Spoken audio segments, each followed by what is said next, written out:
8, 7, 6, 5, 4, 3, 2, 1, 0. All right, welcome to another episode of Islands in the League presented by DraftKings. This is our live reactions to Game 1. And before I get into my reactions, I want to acknowledge the polo shirt that I have on. I had to stop by a charity event earlier this evening before the game started. The attire was casual cocktail. So I did not have to be in a full get up, button-up shirt, suit, all that. So I went a little casual. And yes, the shirt is made from Sea Island cotton, in case you were asking. Lots to get into with the game. I do want to say, if you guys have questions, I do want to have an opportunity, especially during the finals here. If you have any questions about the game, about specific players, put them in the comments. Jason will relay me the questions through my headphones. But I want to start with this. Denver's clearly the better team. We said that before the series. We said that throughout the playoffs. They have looked like the best team in basketball going all the way back to the first round against the Minnesota Timberwolves. So Miami has to do a bunch of things well, and a bunch of things can't go well for the Denver Nuggets.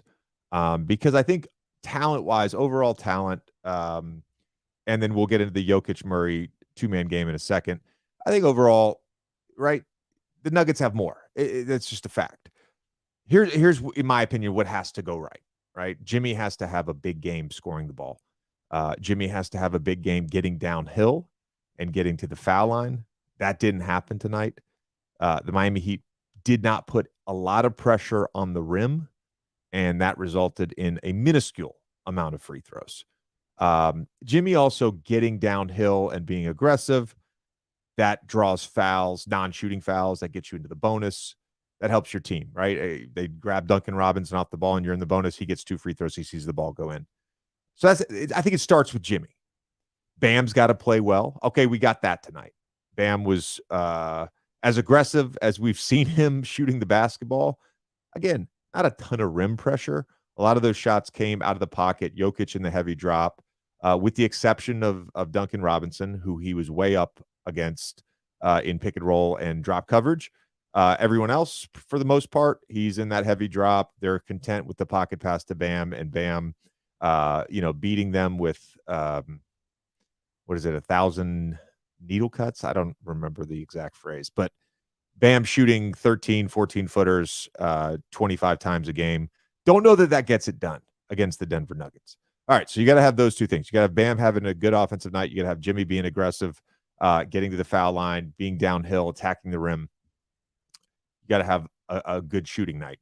And that's, to me, where this game, I thought Denver played amazing in the first half from the start.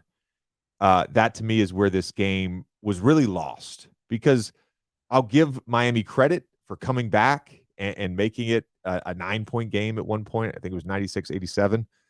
Making it a 9-point game. Lowry, that 14-0 run they had, end of the third, start of the fourth. Lowry hitting a couple back-to-back threes. But 4 for 17 in the first half. They did go 9 for 22 in the second half shooting threes, so better there. But they've got to shoot the ball well. And then you've got to figure out the Jokic-Murray thing, which we'll get into in a second. And you've got to, in some ways, limit the Denver Nuggets guys. Bruce Brown, I thought, had a great game. Aaron Gordon, first half, specifically that first quarter, was phenomenal, just completely punishing mismatches. And then they basically said, Jimmy, you got him. And they stopped looking for the mismatch. There was a couple times he tried to post up, didn't turn out well. Michael Porter Jr., off shooting night, but thought he played phenomenal, got good looks. And we're going to talk about the variance, right, with the Miami Heat shooting. Denver shot 8 for 27 from 3. 8 for 27. So as good as Denver played at times during this game could have been a lot worse. Michael Porter Jr., 2 for 11 from 3. Murray, 2 for 7. Some of those were end of shot clock heaves. I kind of dismissed those, but I thought Michael Porter Jr. specifically got some really good looks, in rhythm looks that didn't go down. But another double-double from him. His rebounding during these playoffs has been phenomenal. And I thought his defense was great, especially in the first half when they were really trying to target him. Got some deflections, got a block from behind. He has been much more active on the ball during these playoffs when he has been challenged and targeted. And so out of those things, what did the Miami Heat get tonight? What did they get? They got a good Bam game. Gabe Vincent shot it well. Haywood Highsmith, just a phenomenal performance on both ends. I thought defensively he was great. He was into Jamal Murray. He was disruptive. Took the rhythm out of it at times during that second half for the Denver Nuggets. So you have some good stuff from the Heat, but you're not necessarily going to win when Max Strus and Duncan Robinson shoot 1 for 14 from 3. You're not going to win if you're not getting anything out of Caleb Martin, who was 1 for 7 and only took 2 threes, 1 for 7 from 3, or 1 for 2 from 3. Those guys have been so instrumental, especially when Jimmy's not having a monster scoring performance. So a couple things went right. A couple things I think you can build on. The one thing I want to say, though, about Miami Heat and strategy is we've talked a number of times about the zone. Even when they got stops against the zone, the Nuggets got whatever they wanted. There was a stretch there to start the second quarter when Jokic was out of the game. They scored on 4 of the first 5 possessions, and it wasn't particularly hard. Like, they were getting clean looks. They went back to the zone, some with Jokic in the game in the second half, and they just got the ball to the middle of the floor and missed a couple easy 15-footers. Murray missed one. Jokic missed one. They stayed with it for a while. But once Jokic gets the ball in the middle of that zone, he's spraying it out to shooters. They cut the lead, I think, to 10 or 12. He found Jeff Green on a baseline cut on a pick and roll out of the zone with Jamal Murray. Don't love the zone in this series, even when Jokic is off the floor. I just don't love it. The Denver Nuggets have had 9 days now to prepare for this zone, and I thought they were really sharp offensively against the zone. I've said this multiple times during these playoffs. I've said it multiple times leading up to it. I will continue to reiterate this belief. And my belief is that Jokic is the best player in the NBA right now, and that Jamal Murray and Nikola Jokic is the best duo in the NBA. Their skill sets complement each other so well, and they can play their two-man action in so many different ways. Give you an example, right? First play of the game. They run it all the time. It's a stagger screen, 2 back screens for Jokic. He wheels around from the left elbow and catches the ball on the right block. Bam does a great job fighting through. He fronts the screen. Murray's not in a position trying to hit the post. On the front of the screen, Jokic just runs Bam into Jamal Murray's defender. Murray turns the corner, makes a tough layup. But again, it's just like their intuitiveness together is phenomenal. There's a play where, they go DHO, they score. There's a play at the end of the first half. Murray hits Jokic in the pocket. He scores. There was a play where they got the switch. Jimmy on Jokic in the post in the first half. Bam on Jamal Murray. Not really a position off the ball that Bam is necessarily doing a lot of. I know he switches a lot, but typically when he gets the switch, they attack him one-on-one, and he usually gets a stop. So he's off the ball now against Jamal Murray. He's trying to be in a dig position, trying to help a little bit on Jokic, posting up on Jimmy Butler. And what happens? Michael Porter Jr. just sits an easy back screen on Bam Adebayo. Jokic, without hesitation, hits Jamal Murray, wide open 3. There's just so many different ways that the two of them can work together. And like I said about Jaylen Brown and Jason Tatum, there's not that many ways. This is what makes them so special. We saw in the Lakers series an inverted pick and roll, an inverted chase action where Jokic is throwing to Murray and then going and get the ball off the DHO. Jamal Murray setting ball screens for Nikola Jokic. It happened once tonight.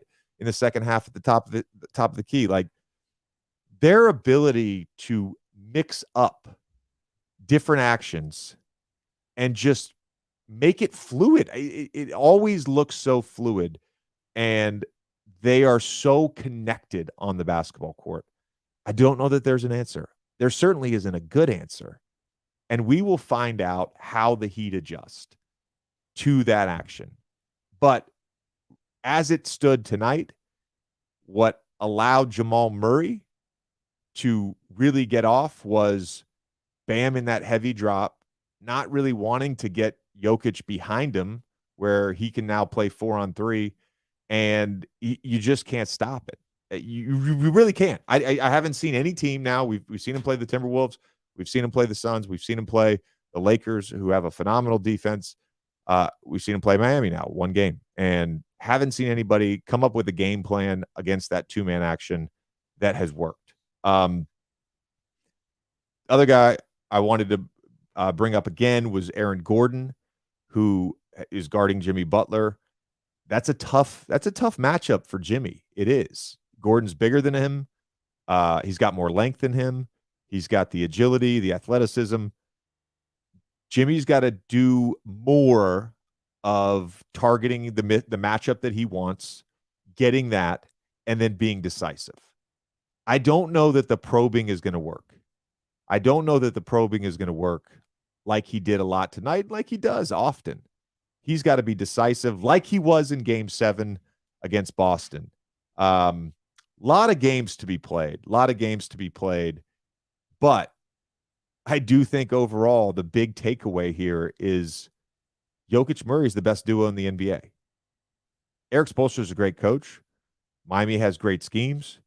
Miami has great personnel. I didn't see anything tonight where I'm like, oh, they can get the job done. Now, will they adjust? Will they come up with something? Probably. I still don't know that it's going to get the job done. That's how good these two guys are. All right, if you guys have any questions, send them over to Jason. Jason, get in my ear. Let me know what the questions are. What's up, JJ? The audience can hear me too. That's just the way we have to do this. Nobody ever hears you. This is so wonderful. All right. We're going to start with this question here from X111, which is a Roman numeral. I'm bad at Roman numerals. Is there any matchup the Heat can expose in this series? 13, Jason. 13. X111. That's 13. Okay, you went to Duke. I dropped out of college. I didn't go to Duke. I learned that in 5th grade at Back Creek Elementary School. A specific matchup. So I was thinking about this today, actually, prior to the game, and I was thinking about the Butler-Gordon matchup and who Butler would target in that matchup. And my thought was that he would go after whoever Jamal Murray was guarding. He would be the screener, and he would try to manipulate it to get Jamal Murray onto him. The reason I thought that was because of the way the Heat tried to attack Jalen Brunson during the Heat-Knicks series. Now, obviously, didn't necessarily wear Jalen Brunson down offensively. Jalen still got his, and I don't know that it would wear Jamal Murray down, but the Heat did have some success trying to target Jalen Brunson in that series. So that's the one for me. I know that they tried, with Michael Porter Jr. in the first half, and like I said, I thought they did a good job. But outside of Murray, who I'm not saying he's a bad defender, but it would seem like he would be the guy that they could try to get onto Jimmy Butler, and Jimmy could have some success there. Great question, 13. Anything else, Jason? Yeah, I got one from Pistons up next. Has the altitude ever messed up your game personally when you played in Denver? Are the Pistons up next? Congrats to Monty Williams, by the way. Jesus, what a bag. What a bag. Well-deserved. Should have never been fired in Phoenix. Yeah, I said it. But well-deserved. Happy for Monty.